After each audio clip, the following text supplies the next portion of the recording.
मित्रता कैसी। जा द्रुपद के यहाँ से अपमानित होकर के जाते हैं द्रोणाचार्य और पांडवों को धनुर्विद्या सिखाते हैं, पर किस शर्त पर? वेतन नहीं मांगा, कुछ नहीं मांगा। एक बात मांगी, तुम द्रुपद को पकड़ करके बंदी बना करके मेरे सामने लेकर के आओगे, यदि ये दक्षिणा दे सकते हो तो मैं तुम्हें धनुर्विद्या सिखा सकता हूं। और पांडवों ने यही किया, द्रुपद को बंदी बना करके लाए और द्रोणाचार्य के समक्ष प्रस्तुत कर दिया। लो गुरुजी, आपकी दक्षिणा हम लेकर के आए हैं। द्रोणाचार्य कहते हैं, द्रुपद अब तुम मेरे बंदी हो, पर मैं तुम्हें बंदी बनाने के लिए मैंने तुम्हें नहीं पकड़ा। अब तुम्हारा आधा राज तुम्हारा है और आधा राज मेरा है, मैं तुम्हारे बराबर हो गया हूं, अब तो मित्रता हो सकती है। याद रखना, जब अपमान होता है तब भी मित्रता में भेदभाव आ जाता है। पर पूछा एक मित्रता और आप जानते हैं, सुदामा भी श्री कृष्ण के साथ में पढ़े थे, पर जब उनकी पत्नी ने कहा, देखो पतिदेव, बच्चे धोती को पकड़ करके खींच करके कहते हैं, माँ हमें भूख लगी है, मैं इनको खाना कहाँ से दूं? तुम तो बार बार कहते हो कृष्ण मेरे मित्र हैं, उनसे कुछ मांग करके ले आओ। तो सुदामा भी कैसा ब्राह्मण था, कहता नहीं मैं मांगूंगा नहीं, क्योंकि कबीर दास जी ने भी एक दोहा लिखा, कबीरा वे नर मर चुके जे कहीं मांगन जाए। जो मांगने के लिए जाते हैं वो मरे हुए हैं। और चाणक्य जी महाराज लिखते हैं, सबसे हल्का तृण होता है और तृण से भी हल्की रुई होती है और रुई से भी हल्का भिखारी होता है। पूछा, अरे तिनके को तो हवा उड़ाकर के ले जाती है, रुई को भी हवा उड़ाकर के ले जाती है, पर भिखारी को क्यों नहीं ले जाती? तो चाणक्य जी लिखते हैं, भिखारी को इसलिए नहीं ले जाती है, मुझसे भी कुछ मांग बैठेगा, क्योंकि इसको तो मांगने की आदत है। इसलिए भिखारी हमारे यहाँ पर भिक्षा मांगना पाप मानते थे। आप कहेंगे फिर ब्राह्मण तो लेता है दूसरों से। हाँ, पुरुषार्थ करके, विद्या पढ़ा करके, यज्ञ करा करके, पुरुषार्थ करके जो प्राप्त होता है वो दक्षिणा कहलाती है, वो दान नहीं कहलाता। और बिना पुरुषार्थ के जो प्राप्त किया है वो दान कहलाता है। इसलिए हम दान नहीं मांगते थे, हम तो पुरुषार्थ करते थे, परिश्रम करते थे। और इसलिए विद्वानों ने कहा, वीर भोग्या वसुंधरा, बहादुर लोग ही पृथ्वी के भोग को भोगा करते हैं। परमात्मा ने उपदेश दिया, कर्तव्य में दक्षिणे हस्ते जयो में समव्याहिता, यदि कर्म तुम्हारे दाएं हाथ में है तो उसका फल तुम्हें बाएं हाथ में अवश्य मिलेगा। इसलिए मैं कहता हूं, बच्चों को पुरुषार्थी बनाओ, परिश्रमी बनाओ। पर आज हम बच्चों को पुरुषार्थी बना रहे हैं या निकम्मा बना रहे हैं? आप सुनो, समाचारों में मिलता है, ऐसा एक ऐप बना दिया है जो किसी की भी आवाज को नकल कर सकता है। अब मान लो मेरी आवाज नकल कर ली और दूसरी फोन करते हैं, मैं बड़ी मुसीबत में हूं, तुम मुझे इतने रुपए जल्दी से खाते में डाल दो, मैं बड़ी समस्या में आ गया हूं, मेरा सामान चोरी हो गया है। और घर के समझेंगे वाकई में नरेश दत्ती बोल रहे हैं, और वो खाते में डाल देते हैं और वो पैसे कमाते हैं। अच्छा बताओ, ये पुरुषार्थ से कमा रहे हैं या चालाकी से कमा रहे हैं? ऐसे अनेक केस हो रहे हैं, याद रखना। अच्छा, इनको अनपढ़ लोग कर रहे हैं या पढ़े लिखे कर रहे हैं? जी, पढ़े लिखे, क्योंकि जिनको बताया है ऐसा काम करो, मेहनत कुछ ना करनी पड़े और कमाई मोटी आए। आज ये मोटी कमाई वाले ऐसी कमाई कर रहे हैं कि बिना पुरुषार्थ किए दूसरे के धन को कैसे हड़पा जाए, ये योजनाएं बनाई जा रही है। बैठ करके एयर कंडीशन में बैठ करके ये योजना बन रही है, इन्होंने ये रुपया इकट्ठा किया है, इसको कैसे अपने खाते में लिया जाए। पर यहां मांगना भी पाप समझते थे और किसी के साथ में ठगी धोखाधड़ी करना भी पाप समझते थे, इसलिए पुरुषार्थ करते थे। सुदामा कहते, नहीं देवी मैं मांगने नहीं जाऊंगा। कहा नहीं पतिदेव, उनके पास में तो बहुत धन है, अपार धन है, वो समंदर कतरे सब नम नहीं हो जाएगा। अब ये समुद्र है, इसमें से एक लोटा कोई पानी भर ले तो क्या कम हो जाएगा? उदाहरण देती है, वो समंदर कतरे शबनम नहीं हो जाएगा और एक लोटा नीर देकर कम नहीं हो जाएगा। उनके वो तो राजा हैं, अगर थोड़ा बहुत कुछ दे देंगे तो कुछ गरीब थोड़े ही हो जाएंगे। पर ब्राह्मण कहता है वो तो कम हो या ना हो, पर मैं तो कम हो जाऊंगा।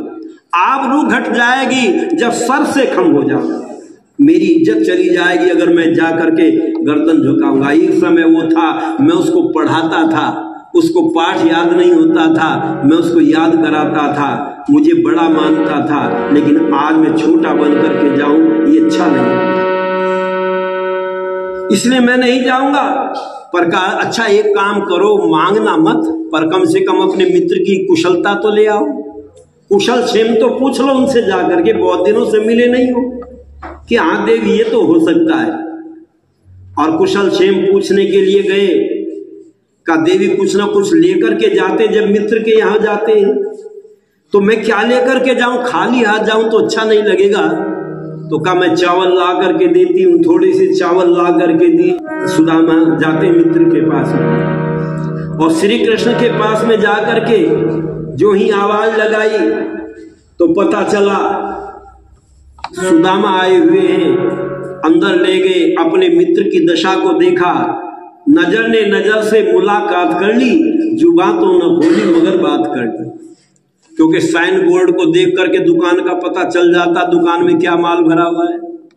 क्यों जी? ऐसे ही उनके चेहरे को देख करके, वेशभूषा को देख करके समझ गए बड़ी दीनहीन अवस्था है।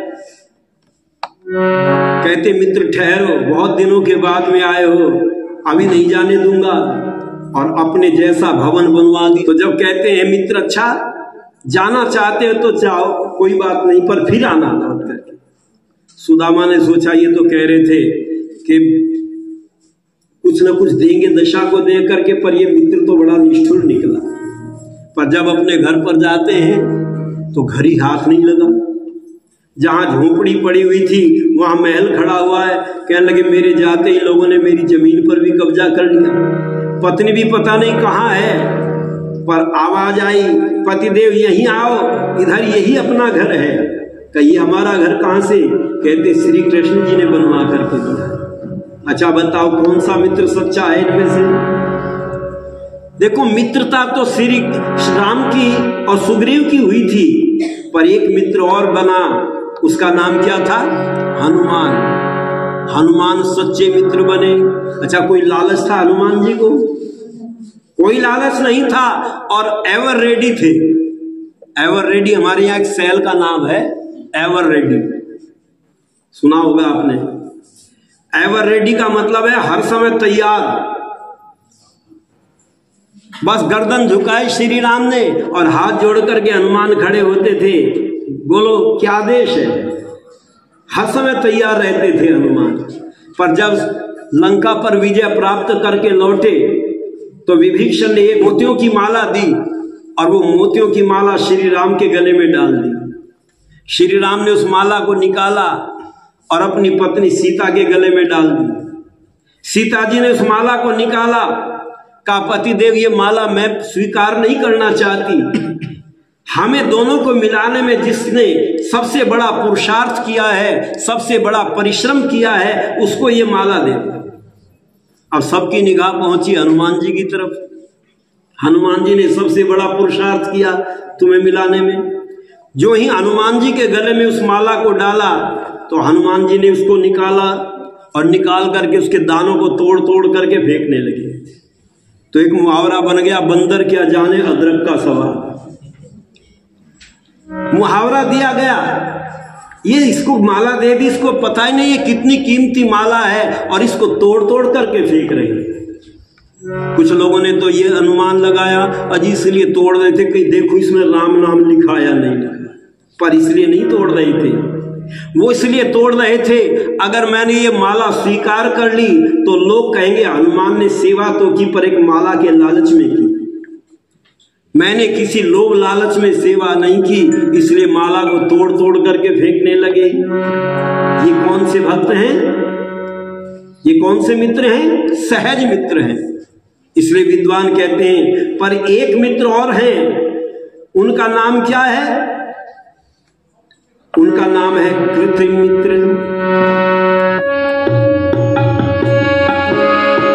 देकर के राजंग देश का कर्ण को मित्र बनाया, देकर के राजंग देश का कर्ण को मित्र बनाया। जयचंद को दे धन गौरी ने पृथ्वीराज मरवाया, पृथ्वीराज मरवाया। कृत्रिम मित्रों के कारण ही आतंकवाद फैलाते, चार मित्र कहलाते, चार मित्र कहलाते।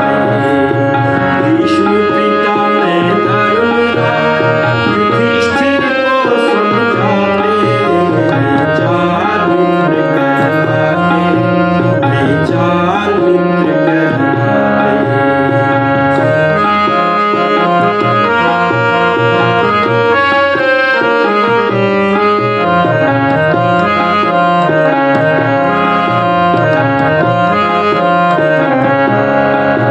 चौथा मित्र कौन सा होता है? कृत्रिम मित्र। अब कृत्रिम मित्र किसको कहते हैं? कृत्रिम कहते हैं बनावटी मित्र। मित्र होता नहीं है पर मित्रता का भाव दिखाता है। ऐसे मित्र भी मिले होंगे, हमें बहुत मिल जाते हैं। रेल में, बसों में ऐसे मित्रता करते हैं, भाई साहब आप कहाँ जाएंगे? हमने बता दिया हम वहाँ हरिद्वार जाएंगे। अजी साहब हम भी वहीं जाएंगे, आओ बैठ करके सफर कट जाएगा। बातें करते हैं और बातों बातों में कहते हैं लो भाई साहब कुछ खाओ, भूख लग रही होगी आपको, हमें भी लग रही है। अब व्यक्ति खा लेता है लेकर के, ये तो मित्रता हो गई है इनमें। और बस मित्रता के चक्कर में पड़ जाते हैं, नशा हो जाता है और वो सामान उतार करके अगले स्टेशन पर उतर जाते हैं। अच्छा ये मित्र हैं? मित्र होते नहीं पर मित्रता का नाटक करते। इसलिए विद्वानों ने कहा ये जो कृत्रिम मित्र हैं ये बड़े खतरनाक होते, बड़े घातक होते हैं और आज ऐसे ही मित्र बन रहे हैं। अच्छा आज का पुत्र अपने पिता से प्रेम रखता है क्या? पिता से मित्रता करता है क्या? आजकल पत्नी पति से मित्रता करती है क्या? वो मित्र नहीं बने। हमारे यहाँ वेद में तो कहा सखे सप्तपदी भव, सप्तपदी होती है तो उसमें अंतिम मंत्र में कहा जाता है सखे सप्तपदी भव सा माम अनुव्रता भव विष्णुस्तान तो पुत्रान विंदावहे बहुस्ते संतु दरदष्ट। तुम दोनों मित्र बनकर के रहना। पर आजकल मित्र नहीं बने पति पत्नी भी, पर मित्र बना रहे हैं। कहां पर बना रहे हैं? फेसबुक में बना रहे हैं, व्हाट्सएप पर बना रहे हैं। अरे वो फ्रेंड नहीं है वो तुम्हारे, वो फ्रॉड है। तो जी फ्रॉड में और फ्रेंड में अंतर है क्या? नहीं कुछ। जो फ्रॉड हैं वो तुमसे फ्रेंड बनना चाहते हैं और जो तुम्हारे फ्रेंड हैं उनको तुम शत्रु समझते हो। याद रखना, जिसने अपने भाई को मित्र नहीं बनाया, जिसने पत्नी को मित्र नहीं बनाया, वो किसी दूसरे को क्या मित्र बना सकता है? इसलिए विद्वान कहते हैं पूछा ये बताओ इनमें से कौन से मित्र अच्छे होते हैं और किन से सावधान रहना चाहिए? तो भीष्म पितामह कहते हैं भजमान और सहज मित्र ही दोनों श्रेष्ठ बताए। भजमान और सहज मित्र ही दोनों श्रेष्ठ बताए। इनसे ही सुख मिल सकता है नरेश तत् समझाए, नरेश तत् समझाए। साथ कृत्रिम मौका आने पर धोखा भी देगा चार मित्र कहलाते, चार मित्र कहलाते। भीष्म पितामह धर्मराज युधिष्ठिर को समझाते, चार मित्र कहलाते, चार मित्र कहलाते। इसमें जो भजमान और सहज मित्र हैं इन पर तो विश्वास करना चाहिए और जो सहार्थ मित्र हैं और कृत्रिम मित्र हैं ये अवसर पाने पर धोखा दे जाते हैं। ऐसे मित्रों से सावधान रहना चाहिए। इसलिए वेद कहता अभयम मित्रा दभयम ज्ञाता दभयम परोक्षा। तुम मित्रों से भी अभय रहो और शत्रुओं से भी अभय रहो। तब पता चला वाकई में वेद सब सत्य विद्याओं का पुस्तक है। इसलिए वेद के ज्ञान को हम बार बार सुने। प्रतिवर्ष श्रावण के महीने में हम बैठ करके वेदों की बातों को सुना करते थे, जिससे मनुष्य के जीवन का कल्याण होता था। इस